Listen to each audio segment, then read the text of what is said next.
Villains are obviously a very important part to most stories, whether they're cartoonishly evil, just doing evil for evil's sake. Yeah, that was, not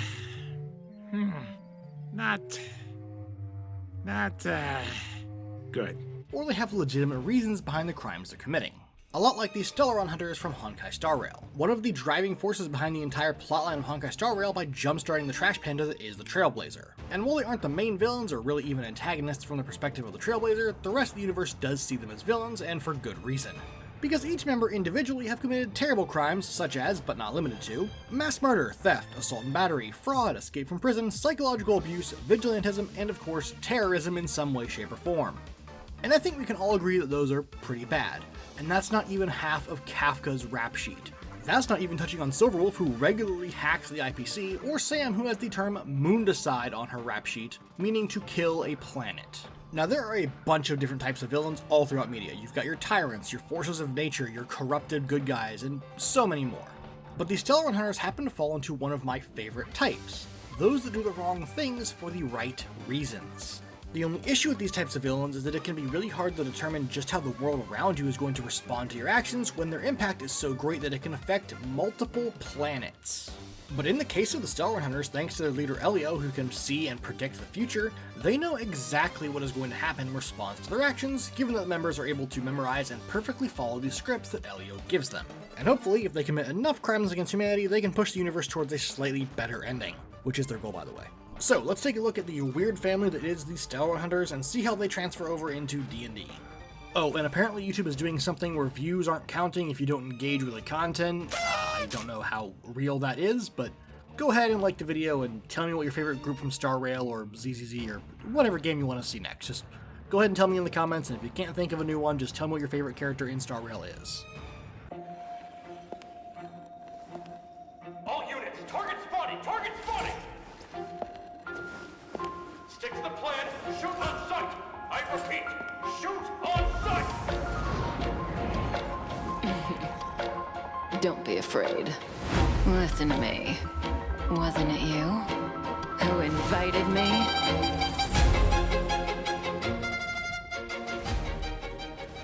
So Kafka is a little bit of a mystery. There is very little actually known about her past, aside from the fact that she was born in a place called New Babylon and was the first member to be recruited by Elio. She has played a very substantial role in Elio's scripts, helping to recruit both Sam and Blade, and taking part in attacks on the IPC where she just walks into the building with the guards not being able to stop her because they're too busy fighting each other.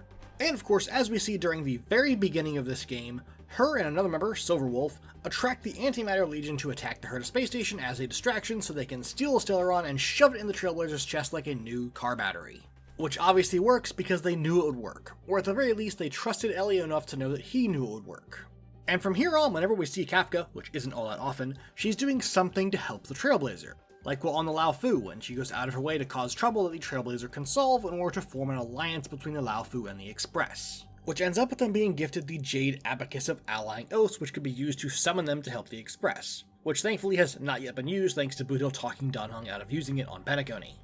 Kafka also has a bit of a weird personality. While on one hand she wants the Trailblazer to like her and seems to have some emotional attachments to them, on the other hand, she really couldn't care either way when it comes to anybody else.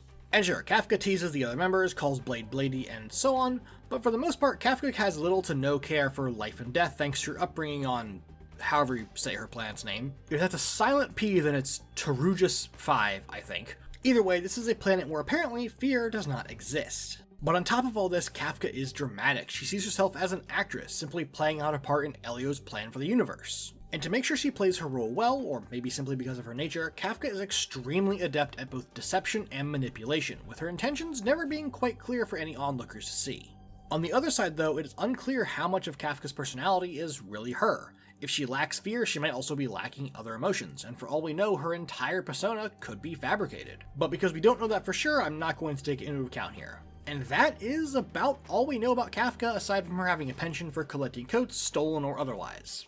So, what does all this mean? Because that kind of felt like a whole lot of nothing when it comes to a character build. Well, it did tell us a bit, like first off, Kafka is a human. Yes, she's not from Earth, but neither is anyone else as far as I'm aware, and the human-looking people on the Lao Fu are expressly stated to be humans, so clearly they have spread far and wide across the universe at this point. I went ahead and gave her the most wanted background, take that in whichever way you want, I'm sure it applies depending on your tastes, but it gives her deception and persuasion for her skills, along with the lucky feat. After all, if she's following Elio's script and the script says that she hits you in the face, then she hits you in the face. Also, for her other feat from being a human, I took the skilled feat because Kafka is skilled in a lot of different things, as she should be as the second member in command of the Stellaron Hunters. And just as fitting for Kafka, given her proficiency with deception and manipulation, is going to be a very high charisma score along with a high dex score. We see Kafka running on walls, dodging gunfire, and a lot more, so I think a 15 to start is more than fair. The rest of her stats aren't going to be as important, but she definitely leans more into her mental stats outside of dexterity, which looks like this with her dumping strength. But don't worry, the other members are more than willing to do any heavy lifting for Kafka. But with her setup out of the way, we now have to tackle kind of a common issue when it comes to Honkia Star Rail, or really just Hoyoverse characters in general. The fact that their lore and gameplay are vastly different. Like Sparkle, for example. In lore, she follows the path of Elation, while in game she is a Path of Harmony character, and these two paths aren't really closely related, leading to some characters having a much different playstyle than you might expect. And that's also the case for Kafka. Yeah, sure, in both lore and gameplay she uses swords and katanas, but both in her trailer and lore, hell, even her boss fight, she can be seen mind-controlling people with her ability and having them fight each other. But when you get to her actual in-game abilities, she goes from being a path of finality to a path of nihility, which is more about doing tick damage and debuffs. Which is fine, it just makes things a little bit more difficult on my end, and it can be a little weird depending on if you were expecting certain things in-game. But all this really means is that we have a wider range of things to cover, like her Spirit Whisper, which is Kafka's primary ability lore-wise. She can use this not only to mind control people like random Cloud Knights, your own teammates, and of course IPC guards into doing whatever the hell she wants, from just leaving the area to killing your own comrades, but she can also use it to treat Mara Sickness in Blade. Now, what is Mara Sickness, you ask? Not important right now, we might cover it in Blade section. But moving on to the other side of Kafka's abilities, the ones we see when using her on our team, is that she does a lot of lightning damage, applies dots for tick damage with shock, and can make follow-up attacks whenever her allies attack. And while doing dot or damage over time can be kinda hard to get right in D&D, I think there is a good way to get it here, but Kafka's gonna be spread a little thin by the time we get to the end of this build.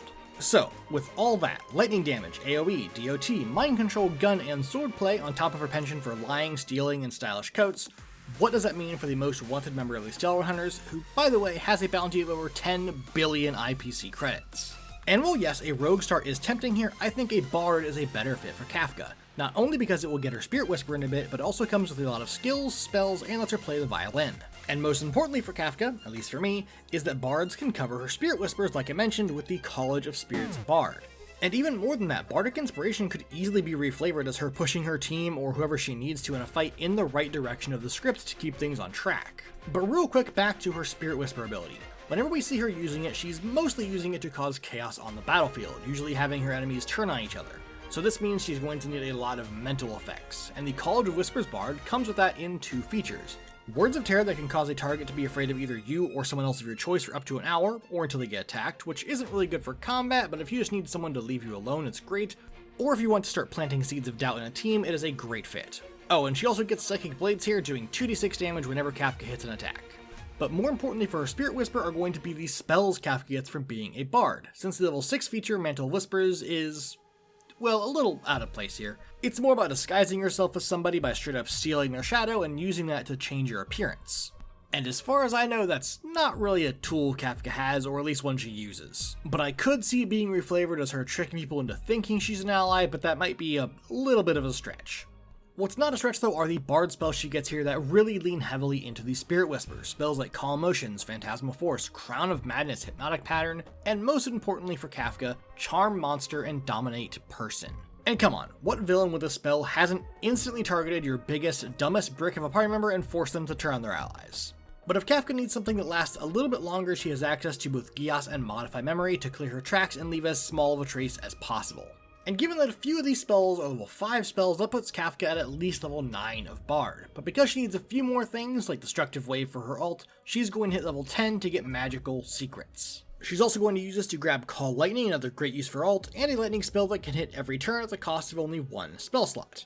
Now as funny as it might be to have Kafka be a level 10 character and just leave it at that, it's not really fitting for her, so while her Bard levels got her most if not all of her Spirit Whisper stuff, we're still missing her guns and swords. And yes, I know guns are in 2024, but it's only like a musket and a pistol, and I want something a little bit more reliable when it comes to an SMG style weapon. Which leads us to Kafka's second class as a warlock with Elio as her patron, which I think is funny because there is a non-0% chance that Elio is just a cat, but it also just fits. Kafka is offering her services to Elio with the promise of a reward at the end of the play, and he gives her power through his scripts, letting her know the perfect course of action for whatever situation she's in.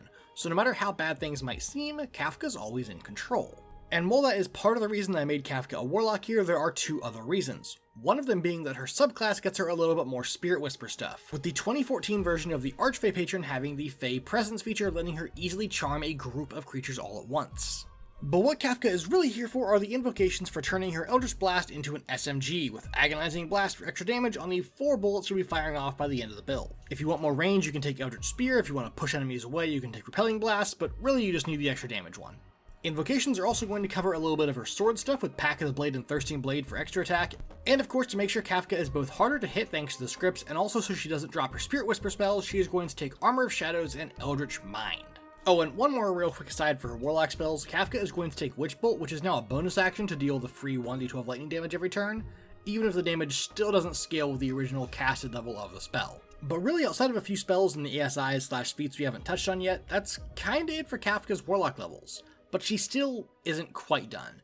I try not to do this too much, but sometimes I have to have a character multiclass into 3 separate classes, and sometimes more if they're really complex.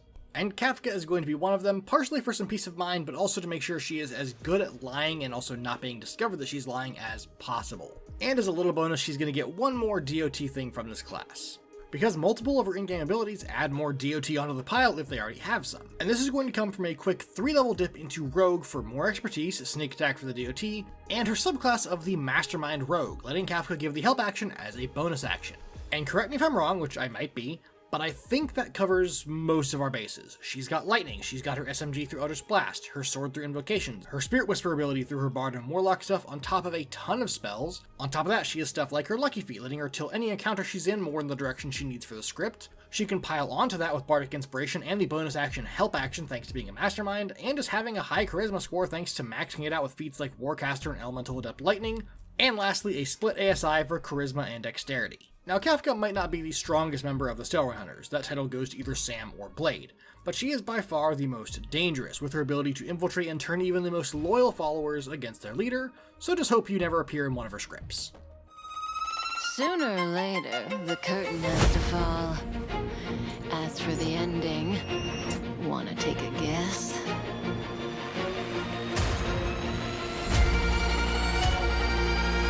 Heads or tails? What's your answer?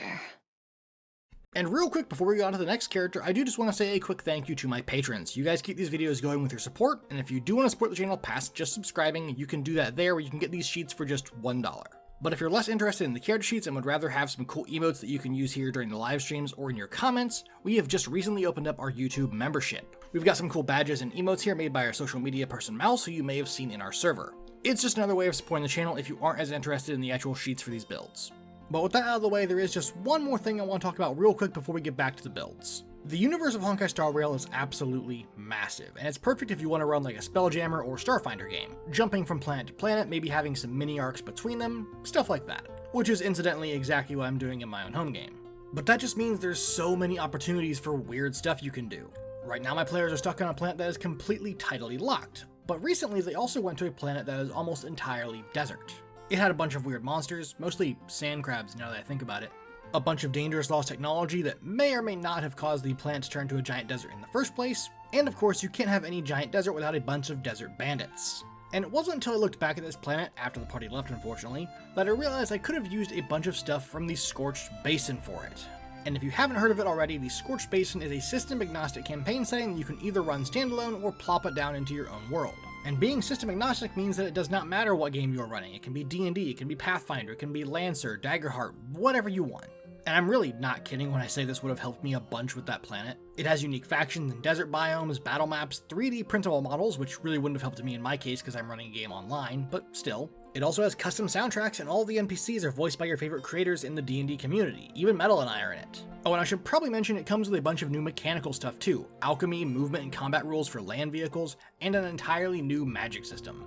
So if any of that sounds cool to you, or maybe you just like speed junkies who want to go as fast as possible before they die in a head-on collision, you can get that by following the link in the description, this QR code here, or following the link in the pinned comment. The Kickstarter for Scorched Basin went live on the 2nd, and it is running all the way until the 9th of October. So again, use the description, QR code, or the comment. Using any of those shows homie and the dude that we sent you, and it helps support the channel. Now we can get back to the builds.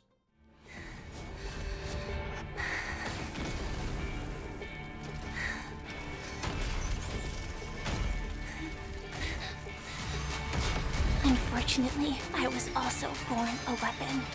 To be destroyed. It's our destiny!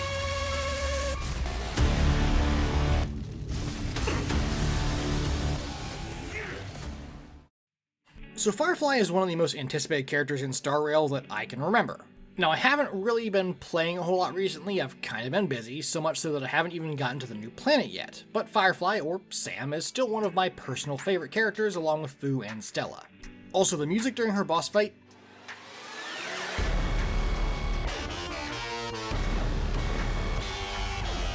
so good. She's also maybe the oldest non-Aeon character in Star Rail, which we'll get into here in a minute after we talk about her backstory. The Stellaron Hunter known as Sam has the second highest bounty, coming just short of Kafka with a total of 9.7 billion IPC credits. And while she's not as dangerous when it comes to more delicate situations, if you don't care about collateral damage, Sam is the one you send into a planet when you need it to no longer harbor life. Sam has crimes on her record such as mass murder, mass arson, terrorism, impersonation, conspiracy, and like I said at the start of the video, moondicide, i.e. killing a planet. And honestly, I'm kind of scared to ask if that means to either A, make it so the planet can no longer support life, or B, to actually overcome the gravitational binding forces of the planet itself, and I'm not going to ask that question. But before Sam became a Stellaron Hunter and got all these crimes on her record, they were simply a member of the Iron Cavalry of the Republic of Glamoth, a massive solar system spanning empire that, when faced with a swarm of infinitely replicating bugs, decided that the best course of action was to make their own swarm of genetically modified super soldiers in power armor, only held back by a genetic illness meant to kill them before they could turn on the empire. As I'm sure you can guess, that didn't go too well. But the Iron Cavalry was so efficient at killing the swarm that by the time the swarm disaster was over, there were so many combined corpses of both Bug and Iron Cavalry mech suits that they combined into a, quote, river of death and blotted out the sun, eventually killing their planet. And even after this, some of the Iron Cavalry would keep fighting the remnants of the swarm until Firefly was one of the only ones left, where she would eventually be recruited by Kafka into the Stellaron Hunters under the name of Sam, with the name being an acronym for her suit, the Firefly Type 4 Strategic Assault Mech, or SAM. But there is a difference between how Sam goes about a mission and how Firefly is as a person, because Firefly, while being created as a soldier, just wants to live a normal life, and if she could, she would certainly not go doing these horrible crimes that she commits as Sam. The only reason she even joined the Stellaron Hunters in the first place is because Elio was able to promise her a cure for her entropy loss syndrome, the genetic illness given to all Iron Cavalry members that would one day kill her, even if that day might be really far off considering how old Firefly potentially is. And I say that because the swarm disaster took place a long time ago, before even the Nook, the Aeon of Destruction, took power as an Aeon. So her, along with any other surviving members of the Iron Cavalry, are at least a few thousand years old. And despite being built as a weapon, Firefly just wants to live a normal life, since most of the time she's either in a special chamber that slows down her illness, or in her suit, which I assume can do the same thing. Meaning that the only time she really gets to be herself is during the time on Pentecote, when she can walk around the dreamscape and enjoy herself as Firefly, even if in the end she's still there for work. Now, while Firefly is, I think, technically a human, I'm not going to go with that for a few reasons. One of which being, again, she was created in a test tube as a super soldier, and the other one is just based on how old she could be. So instead, I'm going to have Firefly be an elf so she doesn't need to sleep and has free perception. For her background, I made the Iron Cavalry one for the tough feat, and oddly enough, a bump both to her intelligence and her con, which you'll understand once we get to her class. Because while yes, Firefly is an artificial human made for war, we've never seen her fight outside of her mech, so while she might be able to, I have no way of knowing what her capabilities outside of it are, so we're going to have to include it in some way. Also, I know it's kind of small for a mech being more like power armor, but that's what it's called in the world, so I'm going to call it a mech still. Anyways, Firefly is a soldier, literally built from the ground up to be a weapon against the swarm. And while of course she's her own person now, she still has some trouble with doing things for herself. So most of her stats are going to be geared towards physical combat. So that means high dex and con, okay strength, followed by charisma and then wisdom, with the only outlier being her high intelligence. After all, she needs to be smart enough to take care of her mech suit, and while I'm sure Silverwolf can help, she's technically not a member yet, so yeah.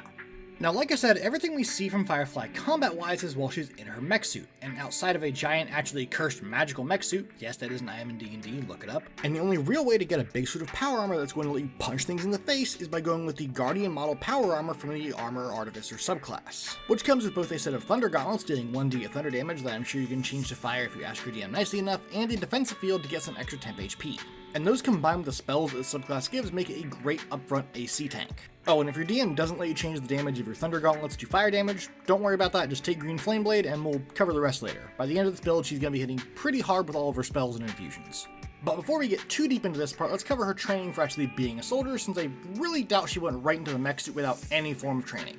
And for that, Firefly is going to spend a couple levels as a fighter, partially for some more HP, but her AC should be high enough where that's not a huge concern. Now, Firefly is really only going to be here for a couple of levels to grab any maneuvers from the Battlemaster subclass.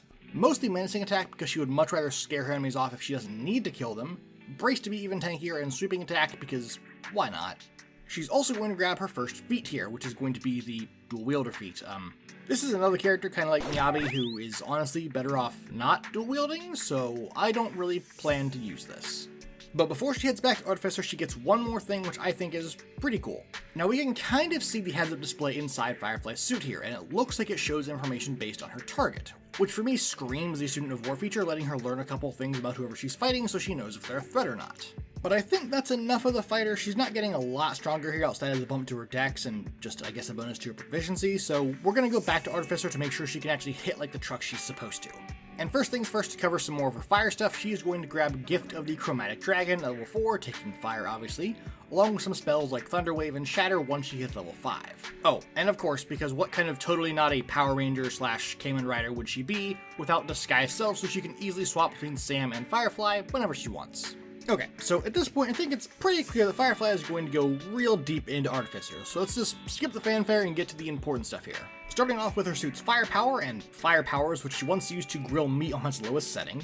And the largest display of pure firepower I think we have seen here is going to be her plunging into the ground, releasing a massive torrent of swirling fire, setting everything around her ablaze. But for the most part, she just kinda punches and or kicks stuff with jets of fire. She does also have the ability to make her enemies weak to fire though, so we'll need to grab that as well. So for some of her fire stuff, as per usual, if you know me, we're going to be punching a couple of holes in the spell list to grab what we need. Because in my opinion, if your player isn't breaking anything and they're also not stepping on anyone's toes, like if the wizard is trying to grab healing spells when the cleric is right there, then it's fine.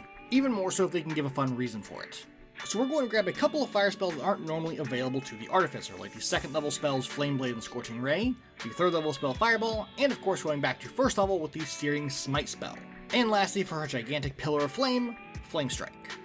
But those are just the spells that Firefly has to break the rules to get. Other spells she can take without pissing anyone off include our Chardalon Stride, so she can leave a trail of fire behind her, Elemental Weapon for even more fire damage on her punches, and Fire Shield that she gets from her subclass spells. Now that covers most of her fire powers, so let's real quick look at the rest of the things she gets here, like extra attack for punching twice, but really important to her entire build here is the armor modification feature, letting Firefly treat every individual piece of her armor as a different item for the sake of infusions. And right now she can have up to 5 infusions at once out of the 10 she knows. And to make her mech suit even stronger, I think these infusions fit best for making her a really good tank slash bruiser for the team. Starting off with Arcane Propulsion Armor, which she only gets once she hits level 14 out of 15, so it's kind of a late game thing for Firefly, but still. Once she does get it though, it makes her faster, cannot be removed against her will, and replaces any missing body parts if she has any. It also comes with the same Thunder Gauntlet style weapon as her Guardian model armor, so if she does want to swap to the Infiltrator for whatever reason, she can and still punch things. On top of this though, Helm of Awareness gives her advantage on initiative rolls, making her unable to be surprised. Winged Boots because Sam can fly, a belt of Hill Giant Strength, upping her strength from 12 all the way to 21, and lastly to increase her AC and saves a little bit, a Ring of Protection. Oh, and thanks to her Magic Item Savant feature, Firefly can in fact attune to all 5 of these at once. So assuming that her Sam suit is full plate armor, which yeah, her base AC starts off at 18, plus 1 from the ring, and if she wants to, she can swap out the Belt of Hill Giant Strength for the enhanced defense infusion, upping that to 21. And while having an AC of 21 without either a shield or the shield spell, she can put Elemental Weapon on her fists, use Gift of the Chromatic Dragon, cast Haste for up to 3 punches, and then add a menacing attack onto each and every attack, which adds up to 68 plus 64 plus 15, or about 63 damage. She could also swap out the use of Gift of the Chromatic Dragon for a 4th level Searing Smite, exchanging 3d4 for 4d6. That would increase the damage from 63 up to 72. It's not a huge improvement, but still a good bit higher than Kafka. And she's also a good bit tankier with around 150 hit points and a total of 80 temporary hit points that she can put on 19 at a time. And yes, I know that in-game some of her attacks use her own HP to fuel them, but that's not really something that comes up all that often in D&D. So that kinda does it for my version of Firefly. I do really wish there was another way to do someone wearing power armor because this build and my Genos build kind of ended up being really similar, but maybe we'll get something else in the future for that. And look, her build isn't going to be doing the most damage. It's got some good AoE, it's pretty tanky, and it's going to punch things in the face. And it should be more than enough to carry Firefly through her entire time as a Stellaron Hunter up until the time where she can finally leave and stop being the weapon she was created to be and start being Firefly. In the future, I will be a Firefly and live for myself until I die.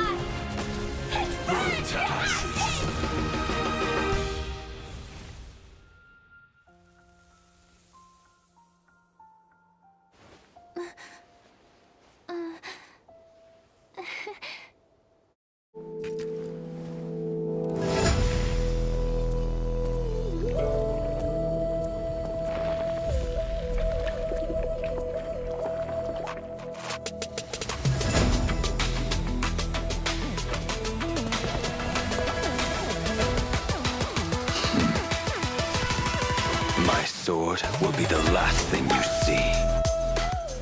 So, the best way to describe Blade is very simply an immortal with a death wish. He wants nothing more than to have his unnaturally long life come to an end. And he has tried to Alt-F for his own life on many occasions, but nothing ever seems to stick.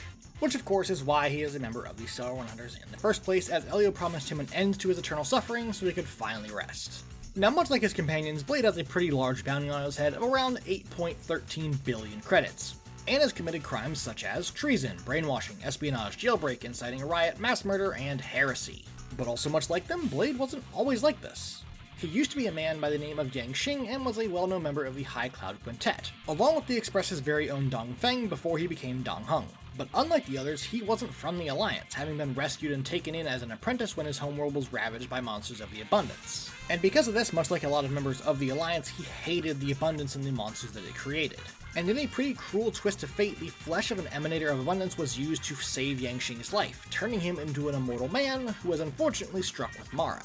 Now, I kind of mentioned Mara Sickness before with Kafka because she can treat it with her Spirit Whisper, but Mara Sickness still isn't fully understood and is thought to be linked to having too many memories or emotions built up over an extremely long life. So Kafka treats Mara Sickness by removing excess memories from Blade's brain. Regardless, Mara Sickness can mutate the body and break the mind, which is exactly what happens to Yang Xing, with him losing the majority of his memories and gaining a deep, seething hatred for Dong Feng, and by extension his reincarnation, Dong Heng. And after having his swordplay sharpened by Jing Liu and being killed many, many times over, both by her and Dong Heng every time he would track him down, the man now known as Blade will be recruited by the Stellaron Hunters, with Elio having a lot of use for a man who not only knows how to kill people, but can also be sent on missions where death is all but guaranteed, with no real danger. And the only thing Elio had to promise him was an end to his eternal life and a final funeral. But moving on from there, what does Blade do in-game? Because he doesn't have the same issues as Kafka, where his in-lore abilities and gameplay abilities are super different. The only real difference is, just like Kafka, in lore his path is finality, but he does feel much more at home in the path of destruction, meaning he does a lot of damage while also tanking and being generally hard to put down. And he too uses his HP like a resource in-game, so we'll have to gloss over that a little bit and just focus on beating the stuffing out of things while also being extremely hard to kill. Oh, and he also does have the wind element in-game, so we'll need to get some sort of elemental or supernatural damage applied to his sword. He also powers up when taking damage, which I think is going to be pretty easy to get. But the main goal here is having Blade be very hard to kill and even harder to keep him dead. Which all starts with his species as a reborn, which not only gives him advantage on death saving throws, he doesn't need to eat, drink, or sleep, and he gets a glimpse of his past life, probably mostly those images of Dong Feng so he can fuel his rage. After that, I gave him the Death Wish background for an increase to his strength and con, along with the Tough Feat. But where Firefly is tough because her armor is super high tech, Blade is tough because his body literally refuses to let him die. Now, with how he plays, Blade is very much focused on dealing a lot of damage and not really giving a shit about the damage he takes, leading to him having a high strength and con score, with an okay charisma and intelligence while he dumps wisdom.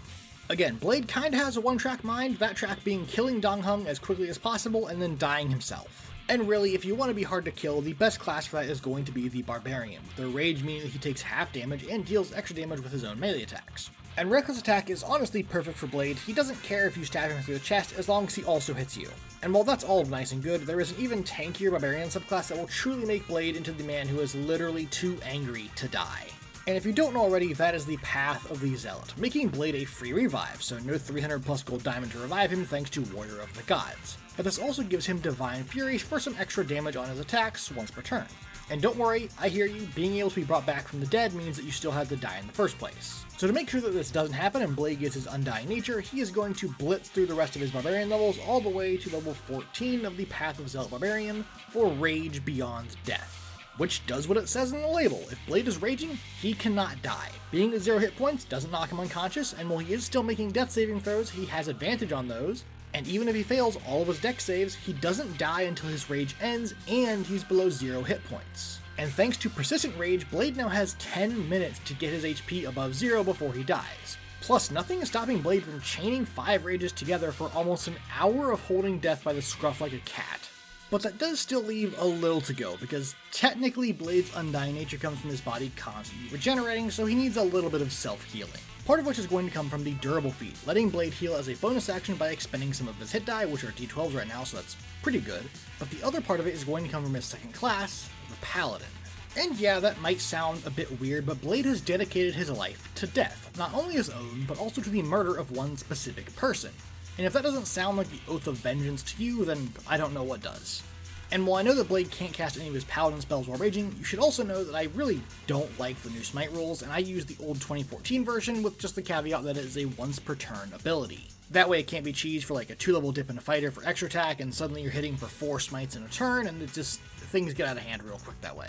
Now, if you are using the 2024 version of the rules here and your DM doesn't want you doing this, then you can replace the Paladin levels with like 4 levels in the Samurai Fighter subclass instead of this. But as it stands right now for me, Smite is a class feature, not a spell. Moving on from that, he also gets 20 hit points worth of Lay on Hands, which is where a lot of his self-healing is going to come from. The new Paladin rules made it so Lay on Hands is a bonus action, which fits great, meaning Blade can heal and still get a bunch of attacks in, and he can use this to put himself back over 0 HP when he otherwise might die. Which really just leaves us with his feats and ASIs, starting off with the Charger feat for his ult. As long as he runs towards the enemy, he gets a little bit of extra damage, and then he's going to grab a +2 bonus to both his Con and Strength, leaving Blade with a maxed out Con score and around 270 hit points, plus he can heal a minimum of 39 hit points, or a maximum of 240 if somehow you roll the max on every single one of the hit die you spend with Durable.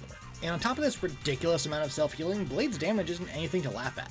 With 2 attacks, 18 Strength, Rage bonus, Divine Fury, Charger, Brutal Strike, Divine Favor since there's no concentration, and a Divine Smite that all adds up to 4d10 plus 1d6 plus 2d8 plus 2d4 plus 21, for an average of around 65 damage. And while he does lose 1d8 after the second time he does this, that only drops it to 60 damage. And if you're taking 60 damage every turn for almost an hour, I don't care how many hit points you have, you're dead. Also, I'm pretty sure the other version does technically have more damage with Action Surge just giving him more attacks, but still. Blade is a man on a mission. That mission might be his very own bloody and painful death, but it's his mission to take, and nothing is going to stop him from, well, dying and hopefully taking Dong Hung with him if he can manage it.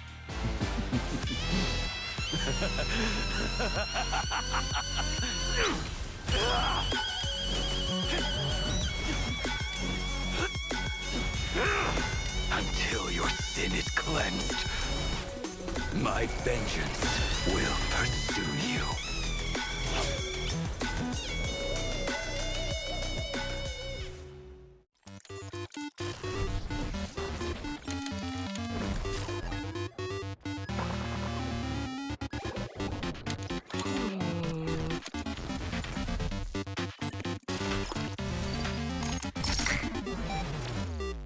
As for missions, I can do this in my sleep. And that leaves us with the hacking, cheating gamer that is Silverwolf, the shortest member of the Stellaron Hunters that also happens to be the newest member after Blade, who not only believes that the world around them is a simulation, which, I guess, good guess Silverwolf, but she's also been seen playing herself in Honkai Impact 3rd because it's not really too much of a stretch to call Silverwolf another Bronya, even if there's already another Bronya in Star Rail. Silverwolf also has the lowest bounty in the Hunters, with hers maxing out at around 5.1 billion credits for crimes like invasion of privacy, hacking, breaking and entering, sabotage, burglary, and piracy. No doubt for movies, games, and anime. This also makes Silverwolf notably the only member of the Stellaron Hunters to not have killed anyone, or at the very least not have a violent crime on her record. Even our sweet oak cake-loving cinnamon roll that is Firefly has mass murder on her rap sheet. So Silverwolf not having any violent crimes on hers at all, not even like assault, is interesting, but she does have usurpation on there, so maybe she did a little violence. Now, as far as I can tell, not counting Kafka, Silverwolf is the member we know the least about. But we do know that she is from a planet called Punklord, known for gamers, hackers, and stuff like that, and it is the place where ether editing was created, a skill that Silverwolf has mastered that kind of lets her hack reality. This skill is widely used by hackers on Punklord to the point where different teams of hackers have rivalries, leaving calling cards for each other like challenges, and while normally a lone hacker doesn't get very far on the planet, those that do eventually leave Punklord to continue their game into the wider universe. And after climbing her way to the top of the hacker world in Punklord, Silverwolf was bored for a while, until eventually she was recruited by the Stellaron Hunters, not even giving it a second thought as she would leave her home to become a legend on Punklord. And of course, Silverwolf's love of hacking and crazy intelligence for someone her age would lead her into conflict with the IPC and the Genius Society, who she would regularly hack into and mess with their systems. Why? Mostly for fun, which is kinda the only reason Silverwolf does much of anything these days. Remember, she sees the entire universe as just the next level in her game.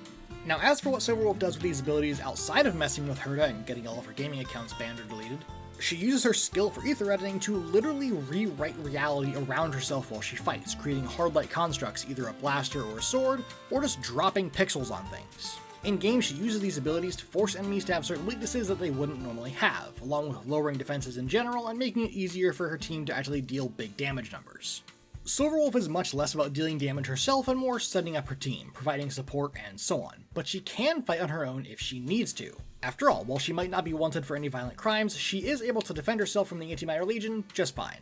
Oh, and let's get this part out of the way real quick because I can already tell you my voice is dying and we have a lot of stuff to get over here, so let's speed things up just a little bit. Silverwolf is a human with the magic initiate feat for Silvery Barbs. I'm casting Silvery Barbs.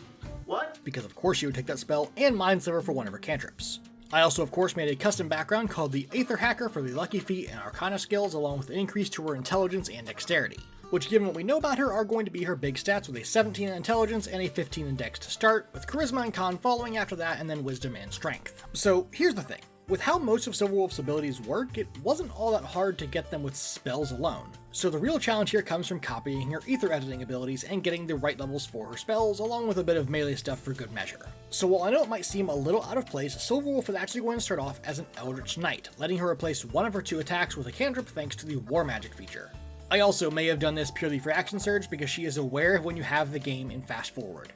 But again, to keep things kinda brief here with Silverwolf, she's going to take a total of 7 levels in Fighter here, only really giving her a few spells before she really gets into ether hacking with the Order of Scribes Wizard. This not only gives her a special quill for copying spells, which is super easy to reflavor as her phone or something, but she also gets access to an Awakened spellbook, which is more like her hollow keyboard that she summons during her ult, letting her do some really weird stuff with reality by changing the damage types of her spells. She can also summon kind of a representation of her Awakened spellbook's mind, which I would just have like a little chibi version of herself that can report back to the real Silverwolf if she needs to. And lastly, for her non-spell stuff, Silverwolf gets a feature that lets her make a free scroll once per day of a 1st or 2nd level spell, which isn't really a huge deal here, but it will help out with the rest of the party depending on what spells she wants to make. And spells really are the focus for Silverwolf's abilities. We need spells that mess with weaknesses, lower defenses in some way, or just mess with reality. So spells like Chromatic Orb that can change elements, or Magic Missiles that just hit are a good start, but also things like Blur for messing with reality, or hell, even Knock because no door is truly closed when Silverwolf is on the field. But starting with 3rd level spells, things start to get a little bit interesting. With Bestow Curse that can do a bunch of different stuff from making her harder to hit, forcing enemies to take the dodge action, or just having Silverwolf deal extra damage when she hits them. Oh, and of course for her ult, or maybe just her technique, Silverwolf is going to take Fireball because she is absolutely the girl to take Fireball even if it doesn't totally fit her build, just because it's kinda busted. Plus it pairs really well with Elemental Bane for more fire damage, which also syncs up with Firefly. And that leaves us with her final spell, which is kinda more like an AoE seizure than anything else, Synaptic Static, which really messes up low intelligence monsters and has a 20-foot radius much like Fireball. It does Fireball damage, and it leaves the enemies with a debuff on attack rolls and ability checks for the next minute, meaning they really aren't going to be having a good time. And real quick before we finish things off here, she is going to grab the Warcaster feat since she's going to be in melee a little bit, and the Gift of the Gem Dragon feat along with a total of +3 in intelligence and +1 dex from her ASIs. This is mostly to increase her spell saving throw DC so her spells are even harder to avoid, but the bump to her dex does increase her AC. Now this build won't be winning any awards for damage. Outside of Fireball and Synaptic Static, she doesn't have a lot of damaging spells. But Silverwolf will make sure that her teammates that do more damage are going to be hitting even harder than usual, and kinda just being a little shit causing trouble for whoever happens to be in the way of her game or mission, so maybe just hope it's not you. Wanna beat me? Come back in a century. All done. Okay, yeah, sorry the ending here was kinda rushed. I have been writing the script all day, and it is currently 6 AM at the time of writing, and I have not yet slept, so yeah, this is gonna mess up my sleep cycle for the next few days. Which, by the way, yeah, it did, and I am suffering for it. I hate my past self right now. Why did I do that? But yeah, I'm gonna end it here. Thank you for everyone on Patreon for supporting the channel, as well as anyone who joined our membership. You guys are amazing, and this channel literally could not be here without you. That's gonna do it for today, though. I will see you all next time, and as always, have a wonderful day.